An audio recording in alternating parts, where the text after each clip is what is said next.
Good afternoon, friends. Stephen Benoon with Israeli News Live. And those of you that have caught our broadcast yesterday, historic victory, Florida Senate takes the first step to overturn that free kill law.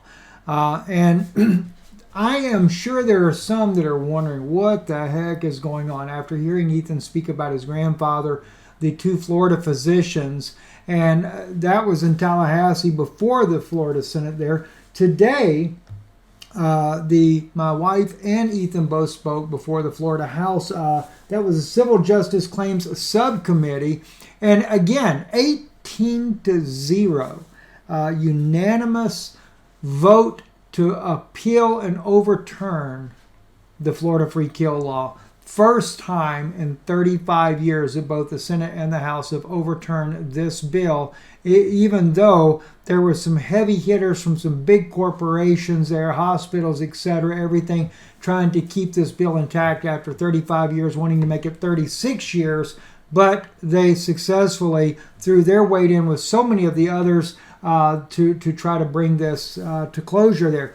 But I don't want you to miss what's probably very important, which they don't bring up, because in going before the Florida Senate and the Florida House Judicial Subcommittee, their focus was on what the doctors did in the state of Florida as part of the continued homicide charge that, well, not the charge, but the homicide findings that was done by Dr. Daniel Schultz, also by Dr. Andrews, the 40-year pathologist that weighed in on Dr. Schultz's work there, that also confirmed that it was indeed a homicide. And he even demanded with our attorney that there be a federal investigation because of 3 state lines. So what Kerry started off, and this is what I want to make sure you guys are aware of, what Kerry started off to begin with in this was that Kerry was the one that initiated the original protocol. And I can't really say it here on YouTube there other than what they say there in the Florida House of Representatives there. She's the one that started off. She's the one that made the prescription there that was being used on my father-in-law. And as you can see, let's see here, and let me make that large enough for you. You can see on 2 different phones, on my phone and on my wife's phone, both. She gives that prescription there. 3% food grade, 21 mils of hydrogen peroxide in a IV. So, and of course we know this is wrong. This is definitely not FDA approved and sanctioned whatsoever. It's also mentioned in this second text here. But it went on from Kerry, and it was then asked by the 2 physicians of Florida to bring him down. And of course, coupling in too that Kerry did the nebulization formula as well. And that nebulization, by the way, and here's Dr. Schultz's report here, and manner of death, homicide, 3 doctors administered dangerous chemical agents after a serious reactions, denied potential life-saving reputable medical care in favor of subservient care, culminating with a terminal opioid administration, and finally followed by non-reporting of the death to the medical examiner or police, and subsequent subtomal embalming and burial. He also goes into you'll see in a moment, where my wife talks about the person-to-person whole blood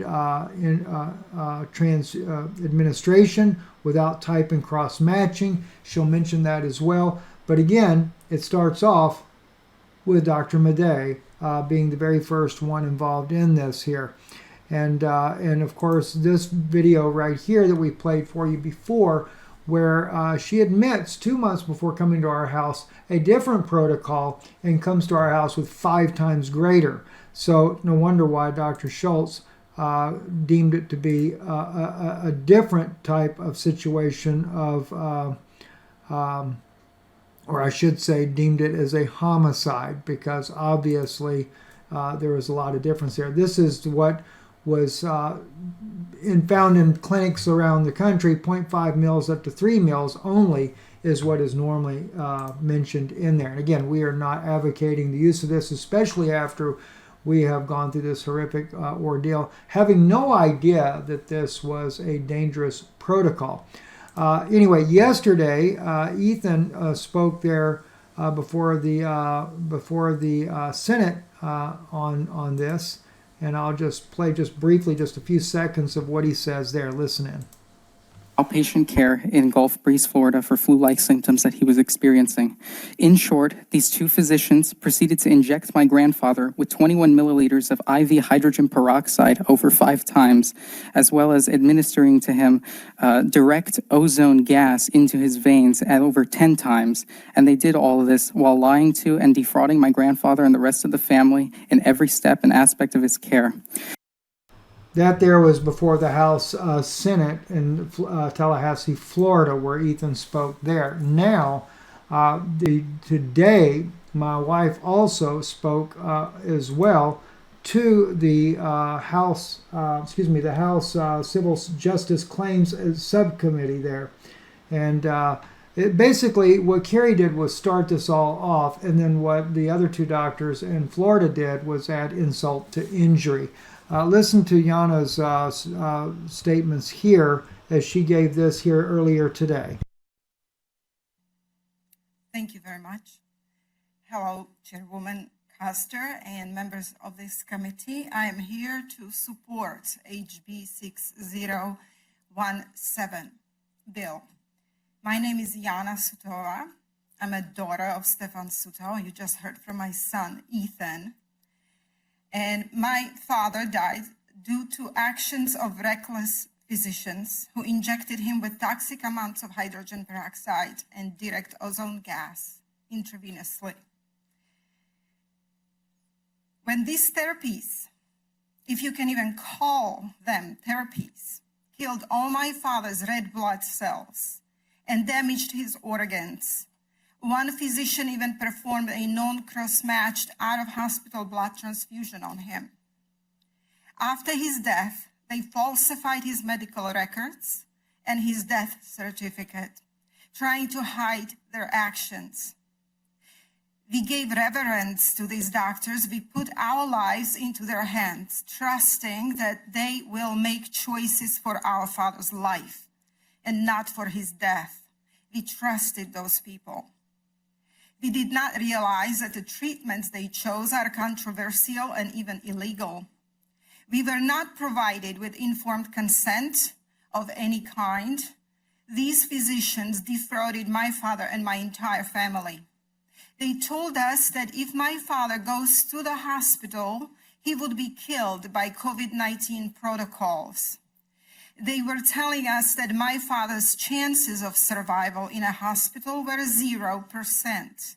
And they gave us an 80% chance of survival if we left my father in their full outpatient care.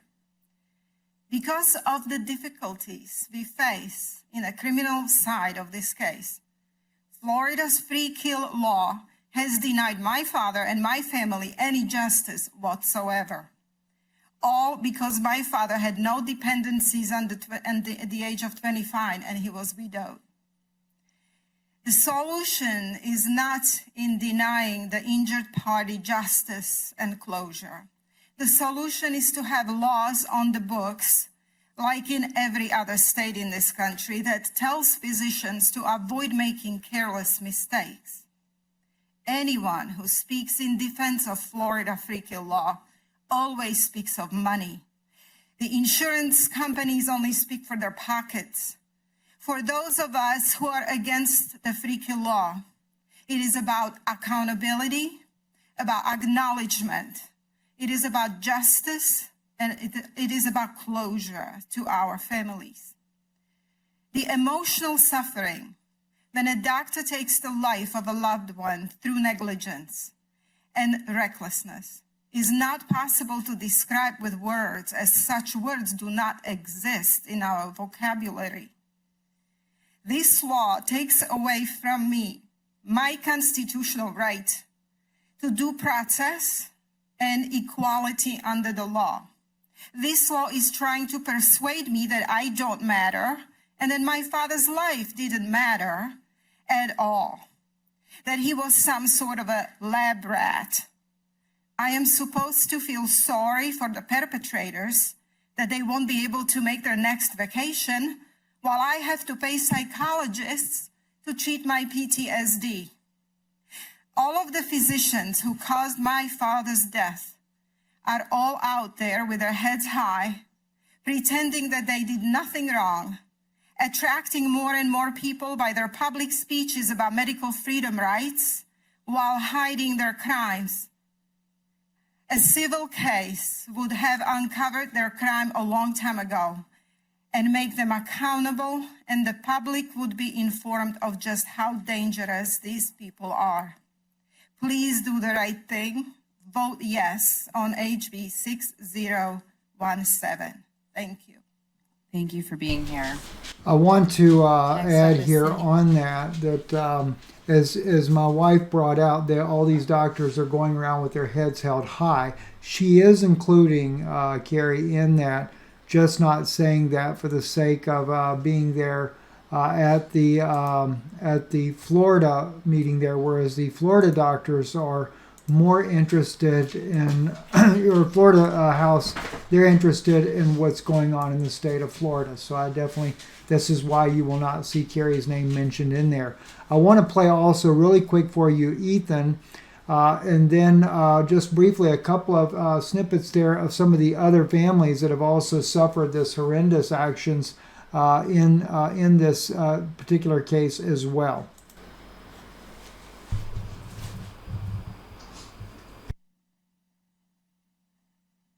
You're recognized.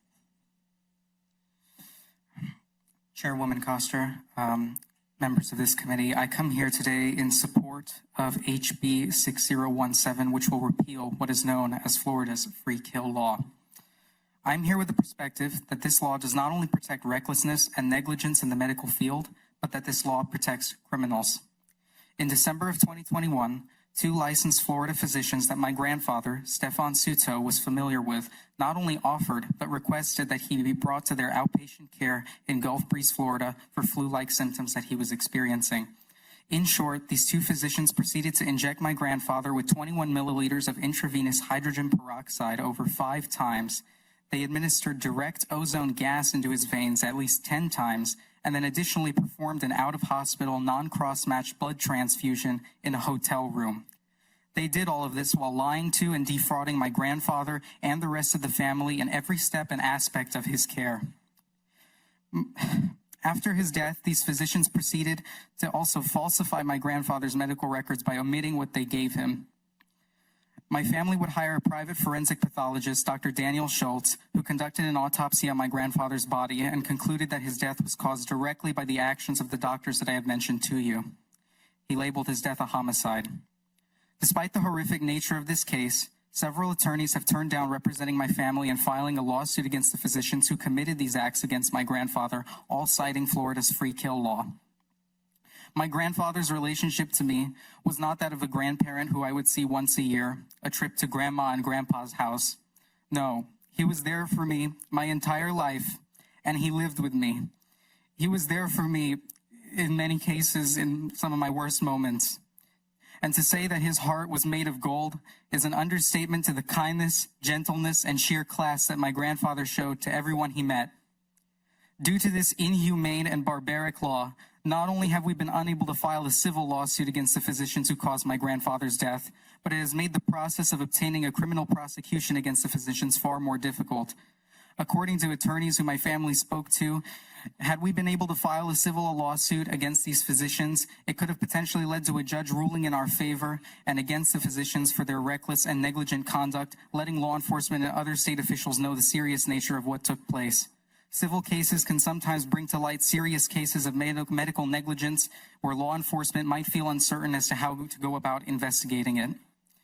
And I don't blame them. Cops have a lot on their hands. How are they supposed to know where exactly the line is between medical malpractice or something that rises to a level far above it?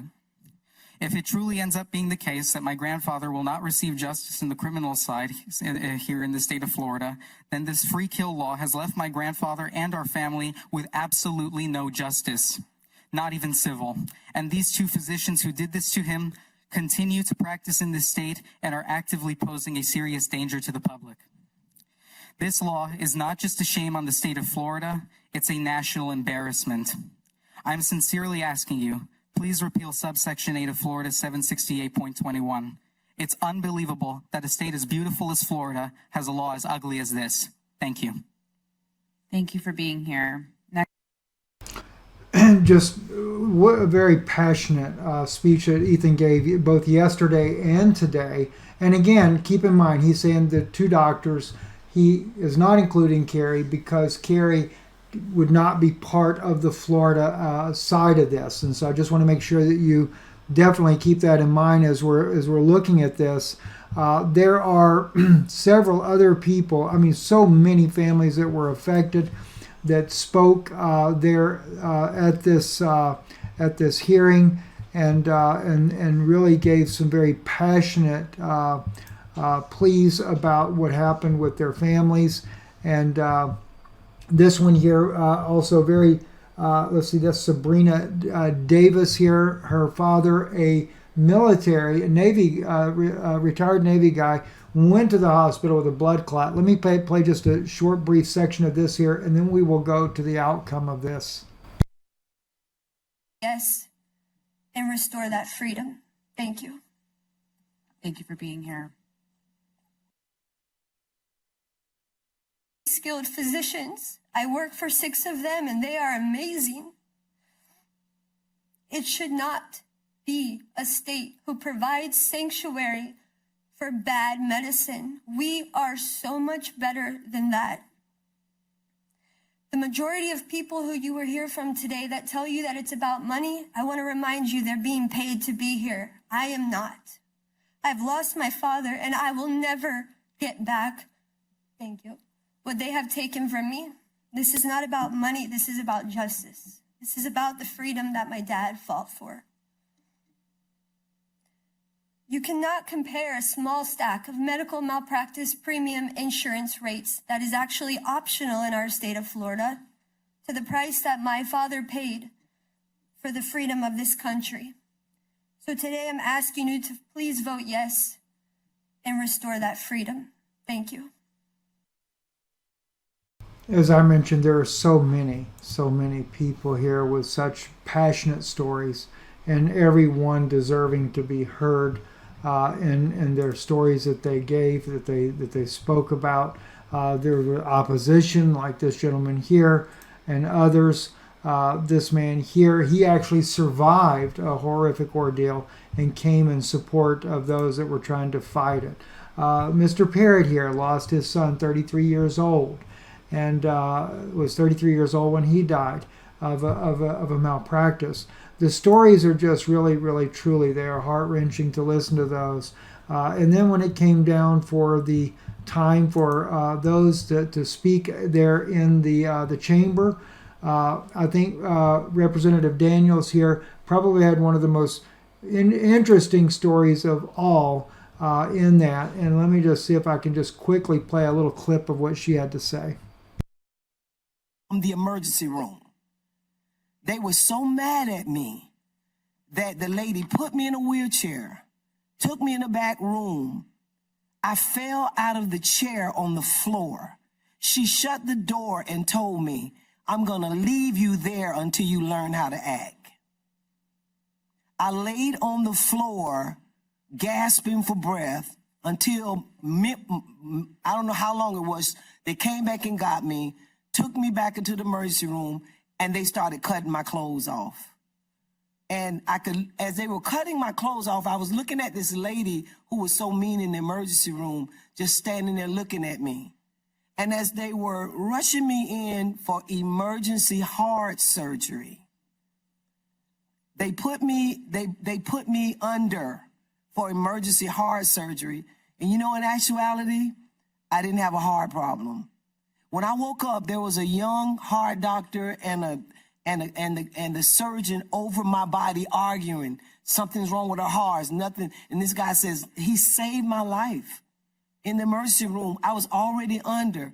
And they gave me so much, whatever the stuff they give you when you heart attack. I'll pause it there. She, like I said, just a gut wrenching testimony from a very House representative that almost ended up in a malpractice case as well. And also Representative Joseph as well had another amazing testimony as well that she shared.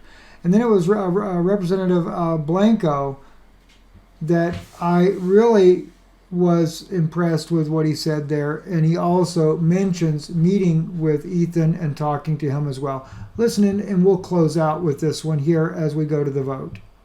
You continue the fight to make sure that people not only pass this bill, but that we make healthcare better for people in the future. You know, Sarah, I talked to you about your daughter. You know, I can't fathom the thought. You know, my son survived a shark attack last year because the paramedics and the doctors on scene were phenomenal.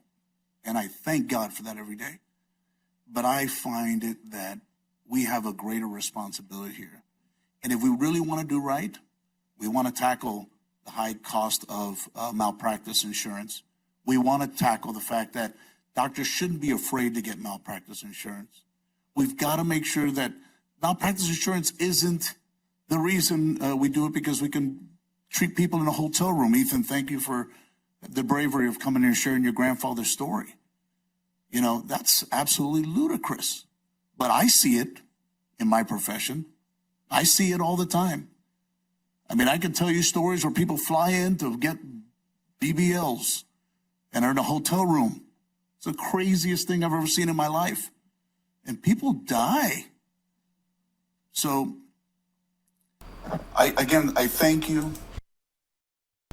I just want to share that with you there, Representative Blanco, and what he had to say there, speaking about Ethan and his bravery. And as he said, he has seen many cases in his own profession there where people fly in for a treatment in a hotel room and die.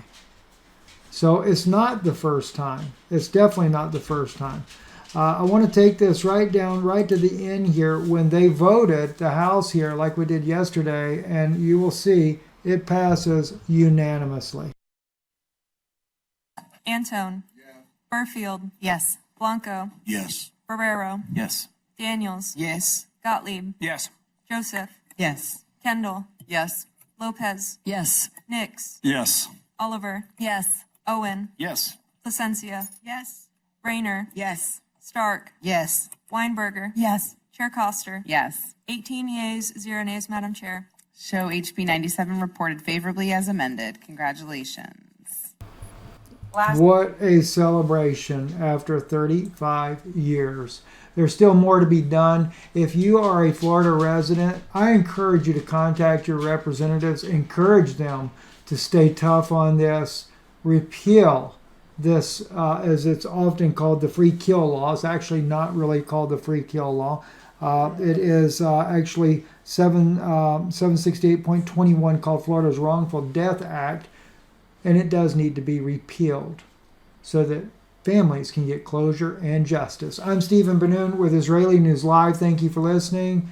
And also, don't forget Ethan's channel, Ethan Suto. And let me just take you there real quick here. I have to get to the right spot here for that. But Ethan Suto.